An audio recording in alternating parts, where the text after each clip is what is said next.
ang sakramento sa balaang ordin.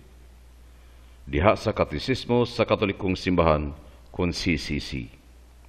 Si San Pablo miingon ngadto siyang tinun-an nga si Timoteo, gipahinumduman ko ikaw sa pagdagkot pag-usab ninang gasa sa Dios nga naasulod kanimo pinagi sa pagpandong sa makamot.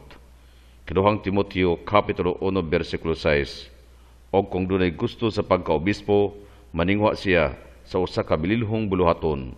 Unang Timoteo Kapitulo 3 versikulo 1. Ngadto kang Tito mingon siya, mao kini ang hinungdan nga gibilin ko ikaw sa Krita aron na imong matulid kung unsa ang sayop o nga magpili kag mga pari sa matag lungsod nga akong gisugo kanimo.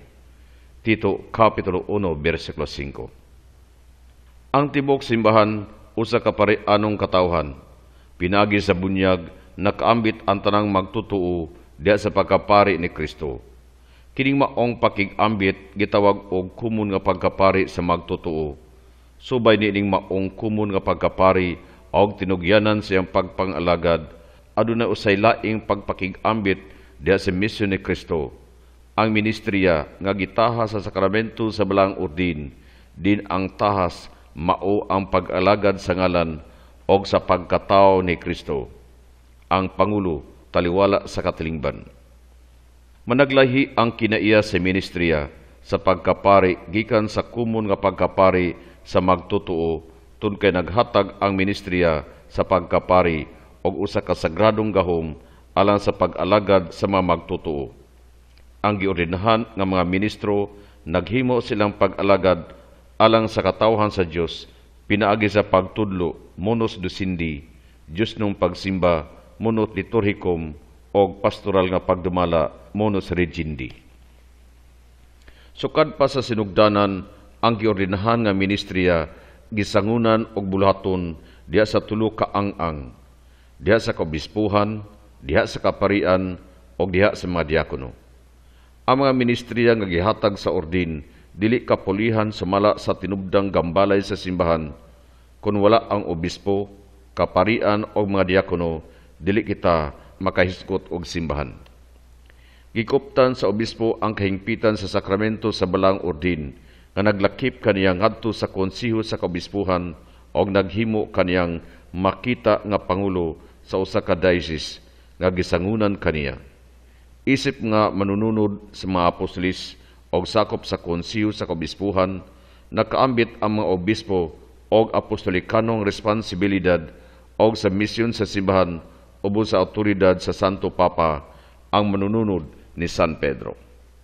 Niusa ang kaparian uban sa obispo diha sa dignidad sa pagkapari sulod sa ilang pagbuhat sa ilang pastoral nga mga buluhaton. Gitawag sila nga mga matinahurong isig mamumuo sa mga obispo. Nagmugna sila og presbyterium libot sa obispo nga nagdalag responsibilidad uban niya alang sa tibok diocese. Midawat sila og sugo gikan sa obispo alang sa usa ka parokya o usa ka opisina sa simbahan. Ang mga diakono, mga ministro nga giordinahan alang sa buluhaton sa pag-alagad sa simbahan, wala nila madawat ang pagkapari nga ministriya. Apan ang orden, misangon kanila og importante mga tulubagon sa ministriya sa pulong, Diyos nung pagsimba, pastoral nga pagdumala og sa pag-alagad sa pagtabang sa nanginahanglan. Mga buluhaton nga kinahanglan ilang tubagon ilawom sa pastoral nga autoridad sa ilang obispo. Ang sakramento sa balang ordin gisangon pinagi sa pagpandong sa makamot sinundan sa usa ka hamiling pag-ampo sa konsagrasyon sa paghangyo sa Dios sa paghatag sa giordinahan niya anang mga grasya sa Espiritu Santo nga kinahanglanon sa ministriya. Nagbilin og kinaiya nga dili mapapas ang sakramento sa ordin. Isangon sa simbahan ang sakramento sa ordin ngadto lamang sa binunyagan human masuta ang pagkaangayan og takos alang sa ministriya. Ang autoridad sa simbahan lamang ang adunay responsibilidad og katungod sa pagtawag sa usa ka tawo sa pagdawat sa sakramento sa balaang ordin. Sa Latin nga simbahan, ang sakramento sa balaang ordin sarang gisangon lamang sa mga kandidato nga andam o gawasnon magpuyo nga mag-inusara. silibasiya og mopadayag nini ngadto sa publiko sa ilang intensyon sa pagpabiling dili minyo alang sa pagyugma sa gingharian sa Dios o sa pag-alagad sa katawhan. Ang obispo lamang ang makaordina diya sa tulo ka ang diakono, pagkapari o pagkaobispo. Ang sakramento sa balaang ordin diya sa Compendium sa Catechism of the Catholic Church. Unsa ang sakramento sa balaang ordin?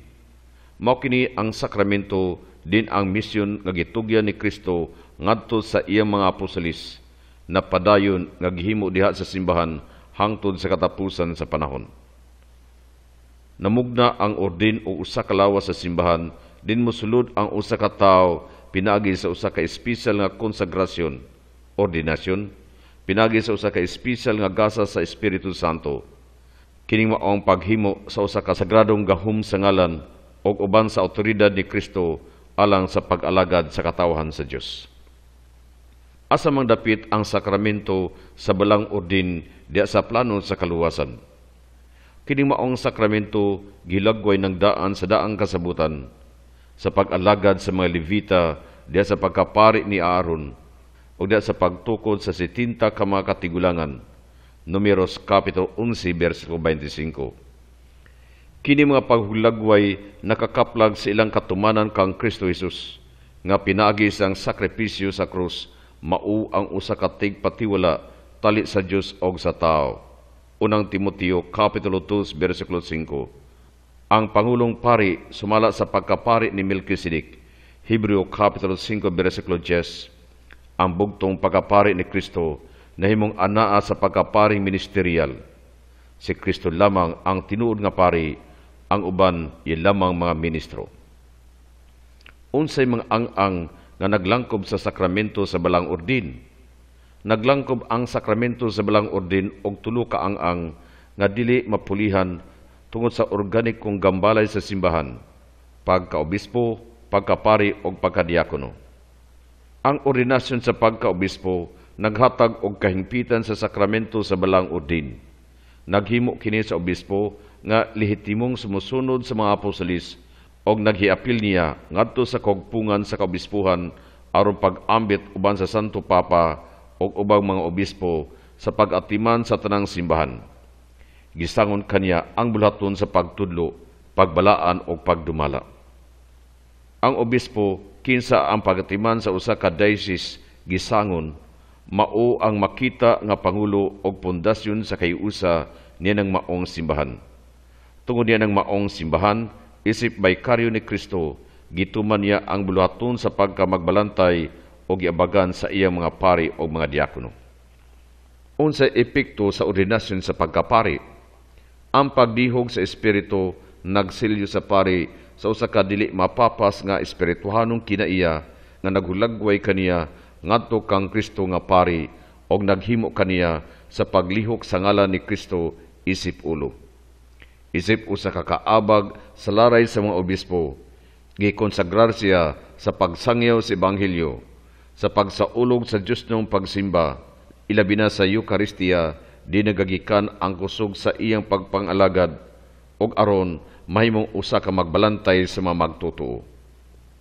Ang usa ka pari, bisan kung naordinahan alang sa usa ka universal nga misyon, naghimo siyang pag-alagad diha sa usa ka diocese. Kining maong pag-alagad gibuhat diha sa sakramentohanong pagkamanagsuon uban sa ubang mga pari nga nagmugna og presbyterium. Diha sa kiusahan uban sa obispo og nagasalig diha kaniya miangkon nining responsibilidad alang sa diocese.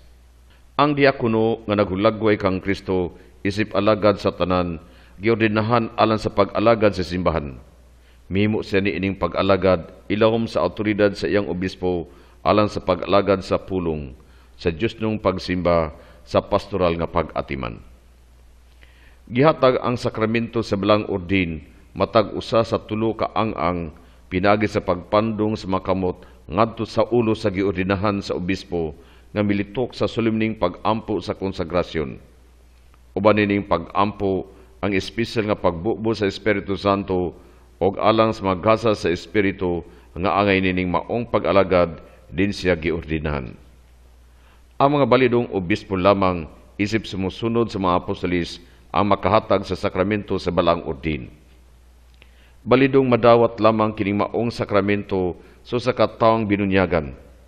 Gila sa simbahan ang iyang kaugalingon nga dunay tulubago ni ining maong pagpili sa Ginoo mismo. Walay makapugos nga mudawat sa sakramento sa balang ordin. Apan kinahanglan pang husgahan ang pagkaangayan ngadto nining maong pag-alagad ilawom sa awtoridad sa simbahan. Kinahanglan ba nga dili minyo ang usa ka tawo nga mudawat sa sakramento sa balang ordin? Kinahanglan kanunay nga dili minyo ang mahimong obispo. Alang sa pagkapari sa simbahang Latino, kadtong mga tawo nga nagpuyo sa pagkakatoliko og dili minyo ang pilion. Mga tawo nga dunay tinguha sa pagpadayon sa usa ka dili minyo nga kinabuhi. Alang sa gingharian sa langit. Mateo Kapitulo 19, versikulo 12. Didto sa masimbahan sa sidlakan, wala gitugtan ang pagminyo sa usa ka tawo nga naordinahan na. Ang mga minyo nga lalaki pwedeng maordinahan sa permanenteng pagkadiakono. Unsa man ang mga epekto sa sakramento sa balang ordin? Kining sakramento nagkinahanglan og usa ka espesyal nga pagbubo sa Espiritu Santo nga gilagway ang giordinahan ngadto kang Kristo sa tulo niya kabuluhaton isip pari, propeta ug hari, sumala sa nagkadiang ang sa sakramento. Naghatag ang ordinasyon og dili mapapas nga espirituhanong kinaiya og sa ato pa dili pwedeng dawaton pag-usab o muhatag sa limitadong panahon lamang. Sa paghimo silang sagradong pag-alagad, nagsulti og mubuhat ang mga naordinahang pari dili ilawom sa ilang kaugalingong awtoridad ni bisan sa gahom sa kasuguan sa katilingban apan diha sa pagkatao ni Kristo, ang ulo og sangalan sa simbahan. Sa ato pa, dunay panagkalahi sa kinuyukan sa ministerial nga pagkapari og dili lamang sa ang gikan sa kumun nga pagkapari sa tanang magtutuo nga gimugna ni Kristo. Unsa ang santos nga sakramento sa ordin? Ang santos nga ordin mao ang sakramento sa apostolikanong pag-alagad din gitugyan ngadto sa iyang mga apostolis ang misyon ni Kristo nga gipadayon diha sa simbahan hangtod sa katapusan sa panahon. Diha sa karaang tugon, ang Dios nagtawag sa iyang piniling katawhan nga gingharian sa pari. Exodus Kapitulo 19, versikulo 6. Samtang usa ka tribong gilain alang sa parianong buhat. Leviticus Kapitulo 8, versikulo 1 hangtod 12. Mingon usab sa bag-ong tugon, ang tanang binunyagan nag-ambit sa usarang pagkapari ni Kristo og dunay gilain isip tinun-an, apostol, presbitero og mangulo sa Eucharistia. Nganong si Kristo raman ang bugtong pari? Si Kristo maura ang anak sa Dios nga nagpakatao kansang sakripisyo sa Pasko nagluwas sa kalibutan. Ana siyang pagkamao og sa iyang buhat ang hingpit nga kiniya og mga hiya sa pagkapari sa bag-ong kasabutan. Usara ang tigpataliwala tali sa Dios og sa mga tao. Si Kristo nga nagtugyan sa iyang kaugalingon aron paglukat sa tanan. Timoteo Kapitulo 2, versikulo 5. Giunsa sa bunyag sa pagpaambit sa gahom ni Kristo siyang gahom sa pagkapari, propeta ug hari ngadto sa tanan niyang katawhan. Gitawag kini og common priesthood. Pinagi sa ordin, gilain ang pipila alang sa pagsangyaw sa pulong sa Dios, paghatag sa mga sakramento o pagpangulo, paghiusa sa Kristohanong katilingban, gitawag kini og ministerial priesthood. Naon sa pagkalambigit kining duha ka pagkapari, bisan nagkalahi ang ilang kinaiya og hinungdan, ang kumun nga pagkapari sa tanan og ang gilain nga pagkapari sa ordin gimugna og gihan-ay sila alang sa usa-usa. Og nanginahanglan sa usa og silang duha magtambayayong gayud. Naun sa pag-usab ang panagway sa pagkapari sa ordin. Kaniadto ang ordinaryong pari giisip nga usa ka sagradong hulagway. Din sa giisip nga hiniklin sa uban. Salit may lahi sang gahom sa paghatag sa mga sakramento. Human sa Vaticano II, nahimug-atan ra pag-ayo ang ministerial kung tulubagon sa pag-alagad sa pari. Karon aging sulbad sa mga kakulian nga daw nag-atbang nga pagtan-aw sa lagway sa pari mitumaw ang ikatulong hulagway nga gitawag representational model. Din ang pari giisip nga usa ka opisyal kung tinugyanan sa pag-alagad sa ngalan ni Kristo og sa simbahan. Sa pagdawat niya sa sakramento sa ordin, ang pari nakaangkon og talagsaong kalambigitan ngadto una kang Kristo, ang ulo, magbalantay og bana sa simbahan sa kang kinsa ngalan nagbuhat ang pari. Ikaduha, sa tibuok simbahan, din ang pari usa ka sakop nga haligi kaysa sinaligan man sa maong simbahan o sa mga kalihukan niini. Unsa ang tulo ka ang sa ordin sa pagkapari? Ang parianong buhat sa ordin gibansay sa tulo ka ang. Una, mga obispo kinsa gatagan sa bug-os nga pagkapari. Kaduha, mga pari kinsa nag-alagad sa simbahan nga kaabag sa obispo, og ang ikatulo, mga diakono kinsa nag-alagad sa nakalalaing kalihukan sa liturhiya, sa ebanghelyo og sa mga butang sa kaluoy. Ang Espiritu Santo nag-umol sa mga giordinahan ngadto sa pagkasama kang Kristo, nga ulo og magbalantay sa simbahan, pinagi sa usa ka talagsaong grasya og nagpati kanila sa dili mapapas nga espirituhanong karakter nga nagpaila kanila alang sa espisal nga pag-alagad diha sa simbahan. Sa unsang matang ang pagkabalaan gitawag ang pari. Sanglit hinalad sila sa Dios so sa kabag-ong paagi diha sa ilang ordinasyon. Ang mga pari gitawag sa usa ka espesyal nga paagi sa pagkabot og kahingpitan nga sibo silang pagka-representanti kung pagkailis ni Kristo at tubangan sa mga magtotoo.